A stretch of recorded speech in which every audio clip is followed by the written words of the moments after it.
qui est important pour moi, c'est que le logement ne soit pas pensé tout seul. Et même que les aides au logement ne soient pas pensées toutes seules.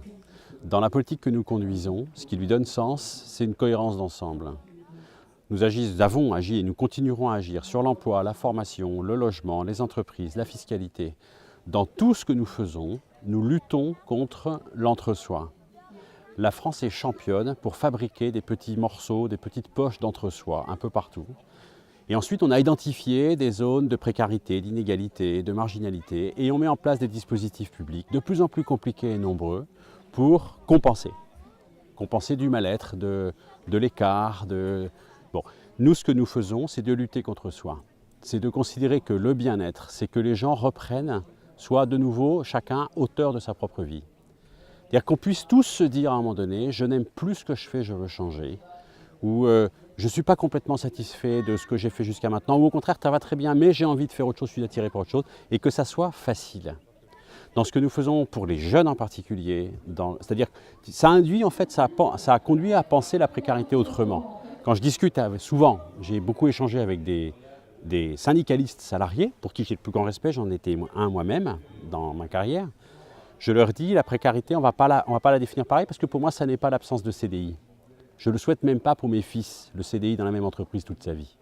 Et donc, il faut qu'on puisse, le logement en fait partie, mais il en fait partie d'un ensemble où c'est facile, pas dramatique, de se déplacer, d'habiter 18 mois à tel endroit parce qu'on y fait une formation, de revenir, d'aller à l'international, de changer de carrière en milieu de vie, etc.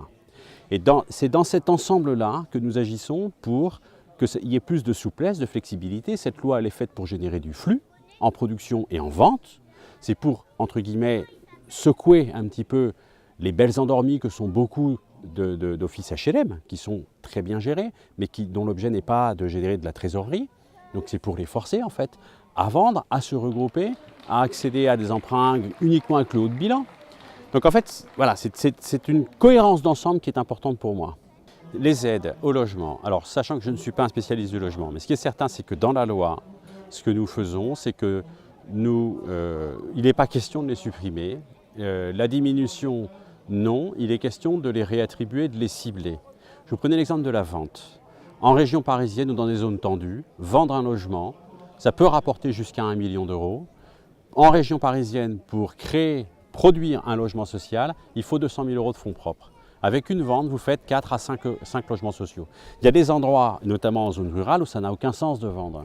Dans la loi, ils ne vont pas obliger tout le monde à vendre partout, ça n'a pas de sens. Il y a trop de situations d'écart et il faudra qu'on puisse en tenir compte. Mais il n'est pas question de supprimer les aides. Simplement, on peut quand même se poser la question de leur efficacité, c'est-à-dire de leur efficacité en tant que levier, sans que ça soit insultant. Il ne s'agit pas de dire qu'on n'est pas bon et que les acteurs du logement social ne sont pas bons. Ce n'est pas la question. C'est juste de ne pas s'interdire de se dire est-ce qu'on peut faire mieux. Et faire mieux, c'est faire de manière plus ciblée, en tenant un peu mieux compte de réalités qui sont extrêmement différenciées et pas trop raisonnées marché et moyenne, mais plus raisonnées objectifs territoriaux.